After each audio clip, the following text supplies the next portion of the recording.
بسم اللہ الرحمن الرحیم الحمدللہ ثم الحمدللہ. اللہ کی توفیق سے ہمارے ہاں سلسلہ چل رہا ہے. نماز کے حوالے سے اس کی صحیح ہیئت کیسی ہو، تلفظ کیسے ہوں، اس کا ترجمہ کیا ہو، اس حوالے سے سلسلہ الحمدللہ تیسرے مرحلے میں داخل ہو چکا ہے. یہ حدیث ہمیں یاد رہنی چاہیے، خیرکم من تعلم القرآن وعلمہ. آپ علیہ السلام نے فرمایا تم میں سے سب سے بہترین وہ ہے جو قرآن کو سیکھے اور قرآن کو دوسروں کو سکھائے. تو سیکھنے والے بھی بہترین ہیں اور سکھانے والے بھی بہترین ہیں.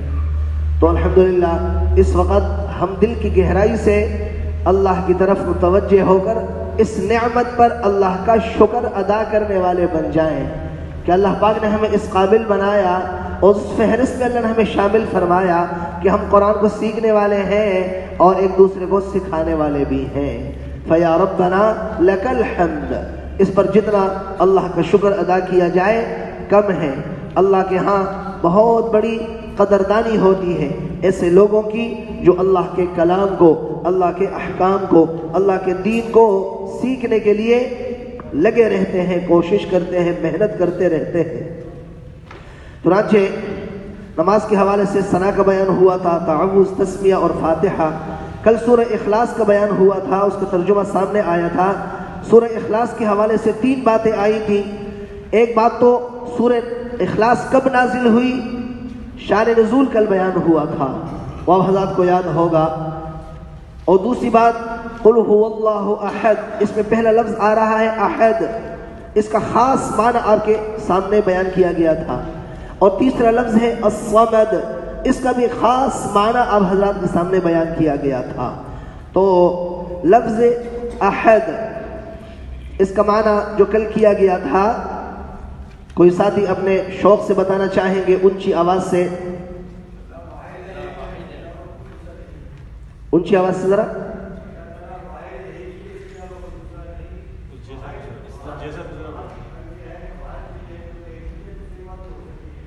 واحد اور احد دونوں میں فرق ہے. واحد بھی ایک کو کہتے ہیں اور احد یہ بھی ایک کو کہتے ہیں، لیکن واحد اس ایک کو کہتے ہیں کہ ایک اور بھی کوئی ہو. جیسے آپ کا نام عبداللہ ہے تو ایک عبداللہ یہاں رہتا ہے، ایک ادھر ایک اور محلہ ہے اس میں بھی ہمارا جاننے والا ہے، اس کا نام بھی عبداللہ ہے. تو یہ بھی واحد ہے، وہ بھی واحد ہے. لیکن احد اس ایک کو کہتے ہیں کہ دوسرا کوئی ہو ہی نہ، اس ایسے ایک کو کہتے ہیں. تو اللہ احد، اے پیغمبر ان سے کہہ دو اللہ احد، اللہ ایسا ایک ہے کہ اور بس وہ ہے ہی ایک، اور کوئی اس طرح ایک ہے ہی نہیں. اور صمد کا معنی بتایا تھا. صمد کس ذات کو کہتے ہیں، اس کی تعریف یہ آسان لفظوں میں ترجمہ بے نیاز، لیکن میں نے ایک تفصیلی ترجمہ اس کا کیا تھا. جی امجد بھائی،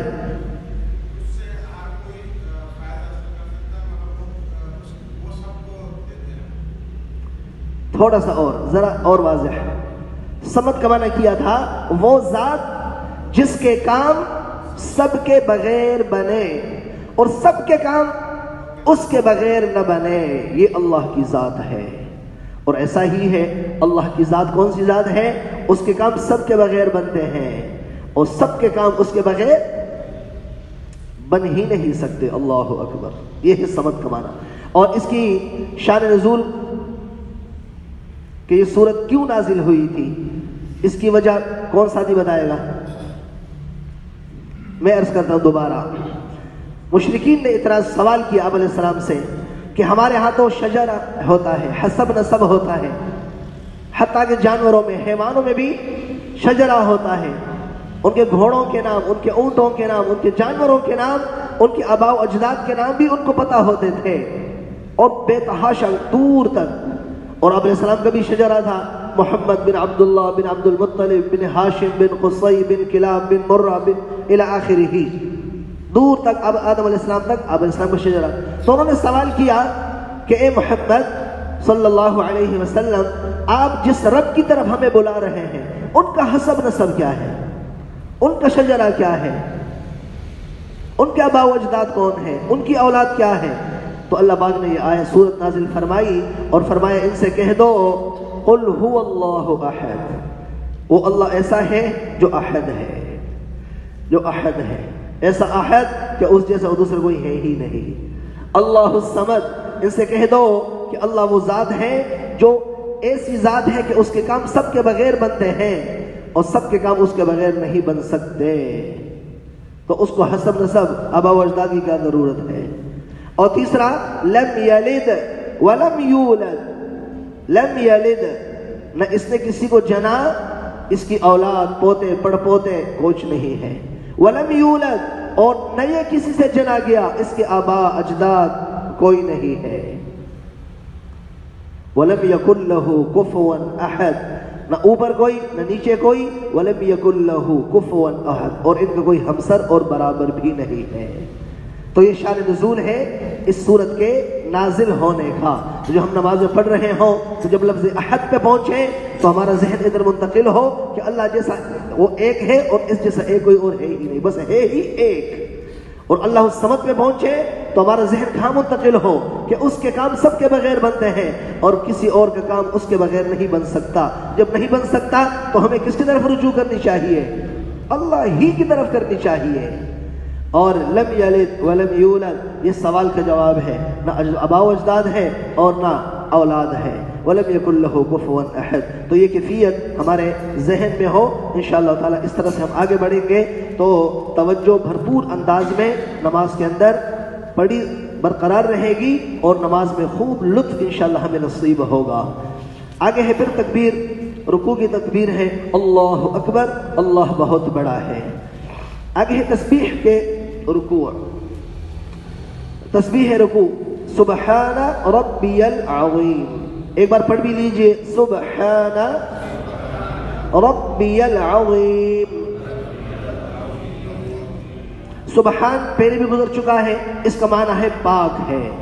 ربی، رب کا معنی ہوتا ہے پالنے والا، پروردگار۔ ربی میں جو آخر میں یا ہے نا، یا، یہ کہنے والا اپنی طرف منسوب کرتا ہے، ربی میرا رب، ربو کا تیرا رب، ربنا ہم سب کا رب۔ تو آپ اپنے اللہ سے چونکہ مخاطب ہیں اور اللہ آپ کا مخاطب ہے، آپ اپنے رب کی پاکی بیان کر رہے ہوتے ہیں، تو اس لیے آپ کہہ رہے ہوتے ہیں سبحانہ، پاک ہے میرا پروردگار، ربی میرا پروردگار، العظیم بڑی عظمت والا، بڑی عظمت والا۔ تو ربی مانا میرا رب، میرا پروردگار۔ جیسے میرے ہاتھ میں قلم ہو، میں کہہ دوں قلمی میرا قلم، میرے سر پہ ٹوپی ہے، میں کہوں قلنسوتی میری ٹوپی، عمامتی میری پگڑی، تو ربی میرا رب۔ تو یہ ترجمہ ذہن میں رہے، پڑھ لیجئے۔ سبحان کا معنی ہے پاک ہے، ربی میرا رب، العظیم بڑی عظمت والا۔ اب سب پڑھ لیجئے پورا، سبحان ربی العظیم، پاک ہے میرا پروردگار عظمت والا۔ تو جب آگے پڑھیں گے نا تو پوری ادب اور پوری کیفیت اور پورے محبت کے ساتھ اس لفظ کو ہم ادا کرنے والے ہوں کہ پاک ہے میرا رب عظمت والا، اور اللہ اس کو سن رہا ہوتا ہے۔ اس کے بعد ہے قوما، سمع اللہ لمن حمدہ، سمع اللہ، اس میں عرض کیا تھا میم پہ زیر پڑھیں گے معروف طریقے سے، سمع اللہ لفظ اللہ کو پر پڑھنا ہے، اور لمن حمدہ ہا ادا کرنی ہے، میم کے نیچے زیر ہے حمیدہ، آگے ہے حمدہ، تو جب وقف کریں گے تو حمیدہ ہا ظاہر ہونی چاہیے۔ پڑھ لیجئے، سمع اللہ لمن حمدہ۔ اب پہلا لفظ ہے سمع، اس کا معنی ہے سن لی۔ لفظ اللہ، اللہ نے، لی من، لی کا معنی ہے کی، من کا معنی ہے اس، یعنی اس کی سن لی اللہ نے۔ حمیدہ تعریف کی جس نے، ہو اس کی، تو بمہارت ترجمہ بنا اللہ نے اس کی سن لی جس نے اس کی تعریف کی۔ تو ترجمہ پڑھ لیجئے، سمع اللہ، اللہ نے سن لی، لمن، اس کی، حمدہ، جس نے اس کی تعریف کی۔ تو یہ کیفیت ہمارے اوپر طاری ہو کہ میں نے رکوع میں کیا پڑھا؟ سبحان ربی العظیم، میرا رب پاک ہے، عظمت والا۔ میں نے اللہ کی تعظیم بیان کی، پاکی بیان کی۔ تو ایسا نہیں ہے کہ میرے یہ الفاظ ہوا میں اڑ گئے، ختم ہو گئے، نہیں ایسا نہیں ہے، بلکہ سمع اللہ لمن حمدہ، جس نے اللہ کی پاکی بیان کی، اللہ نے اس کی سن لی۔ تو گویا کہ میرے یہ تعظیم اور میری پاکی یہ کلمات اللہ نے سن لیے، وہ اللہ آپ کی طرف متوجہ ہے۔ پھر آگے ہے تحمید، اس کا جواب ہے ربنا لک الحمد، ربنا لک الحمد۔ اس میں بھی حمد میں ہا ہے اور دال میں قلقلہ کرنا ہے، حمد۔ رب کا معنی پہلے بھی گزر چکا ہے، پروردگار۔ لکا، لکا، نا کا معنی ہوتا ہے ہمارا، متکلم کا صیغہ ہے ربنا، جسے پچھلے رکوع میں گزر گیا تھا، رکوع کی تسبیح میں، ربی میرا رب۔ اب یہاں پر کیا لفظ آیا؟ ربا نا، یا کیا لفظ آیا؟ ربنا۔ تو اس کا کیا معنی کریں گے؟ ہمارا رب، ربی میرا رب، ربنا ہمارا رب، لکا آپ کے لیے، لکا آپ کے لیے، الحمد بنا سب تعریف۔ تو کیا ترجمہ بنا؟ اے ہمارے پروردگار سب تعریف تیرے ہی لیے ہے۔ پڑھ لیجئے ربنا، اے ہمارے پروردگار، لک الحمد، سب تعریف تیرے ہی لیے ہے۔ دیکھو نا، آپ نے تعظیم کی کلمات کہے اللہ کے، پھر آپ نے کہا سمع اللہ، اللہ نے سن لی اس کی جس نے اس کی پاکی بیان کی۔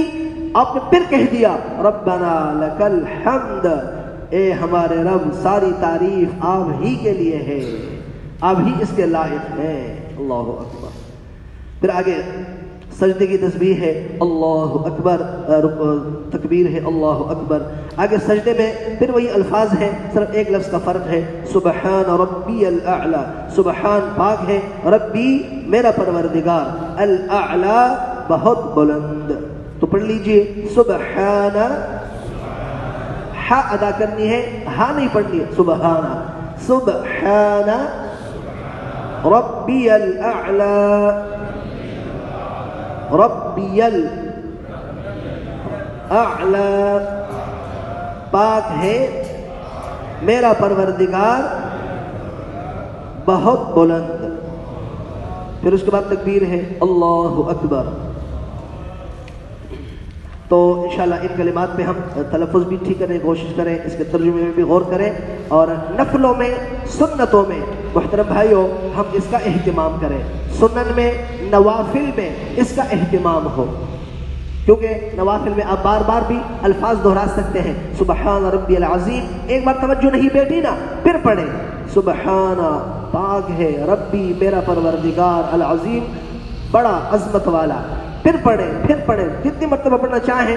ظاہر ہے آپ کو امام کے پیچھے اقتدا تو کر نہیں رہے ہیں، اکیلے منفرد ہیں، اپنے نفل ادا کر رہے ہیں، تو آپ 50 مرتبہ پڑھیں، 100 مرتبہ پڑھیں، جب تک الفاظ، ترجمہ اور اللہ کے ساتھ نسبت اور کیفیت طاری نہ ہو، آپ پڑھتے جائیں، پڑھتے جائیں، پڑھتے جائیں۔ صحابہ کرام کیا کہتے تھے؟ اللہ اکبر، وہ فرماتے تھے آج قیام کی رات ہے، تو ساری رات اللہ کے سامنے قیام میں۔ کبھی کہتے تھے آج رکوع کی رات ہے، تو ساری رات اللہ کے سامنے جھکے ہوئے ہیں، سبحان ربی العظیم، سبحان ربی العظیم، پڑھتے پڑھتے پڑھتے پڑھتے صبح ہو جاتی تھی۔ اور کبھی فرماتے تھے آج سجدے کی رات ہے، اور پھر جو سجدے میں سر رکھا تو اٹھانا ہی بھول گئے۔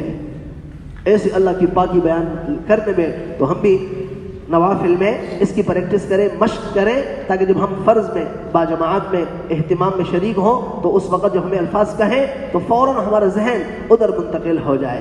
تو شروع میں بندہ گاڑی چلاتا ہے نا، تو ایک طرف دیکھتا ہے بڑا مشکل سے دائیں بائیں، لیکن بعد میں پھر کیا ہوتا ہے؟ باتیں بھی کر رہا ہوتا ہے، ادھر بھی دیکھ رہا ہوتا ہے، گاڑی ادھر چل رہی ہوتی ہے، منزل کی طرف رہا ہوتا ہے، تو ساری چیزیں وہ ایک ہی وقت میں کور کر رہا ہوتا ہے۔ تو شروع میں تھوڑی سی مشق، تھوڑی سی محنت کرنی ہوگی، الفاظ کے اوپر، توجہ کے اوپر، ترجمے کے اوپر اور کیفیت کے اوپر، کہ اللہ سن بھی رہا ہے، دیکھ بھی رہا ہے، اللہ میرے ساتھ موجود ہے اور اللہ مجھ سے راضی اور خوش ہو رہا ہے۔ اس کیفیت پر تھوڑی سی شروع میں مشق کرنی پڑے گی۔ اور آج تو ویسے بھی یکم شعبان ہو چکا ہے، اب آگے رمضان ہے، تو اب تو ہم محنتوں کو ذرا اور بڑھانے والے بن جائیں، نوافل میں اضافہ ہو، تلاوت میں اضافہ ہو، تاکہ رمضان المبارک کا بہترین انداز سے استقبال ہو جائے۔ اللہ پاک ہم سب کو آگے بڑھنے کی توفیق نصیب فرمائے، اور ساتھ ہی کوشش کریں انشاءاللہ جیسے جیسے موقع ملتا جائے مجھے سنانے کی ترتیب رکھیں، جیسے روزانہ ساتھی سناتے ہیں عصر میں، مغرب میں، عشاء میں، تو کوئی بھی ساتھی پیچھے رہ نہ جائے۔ الحمدللہ رب العالمین۔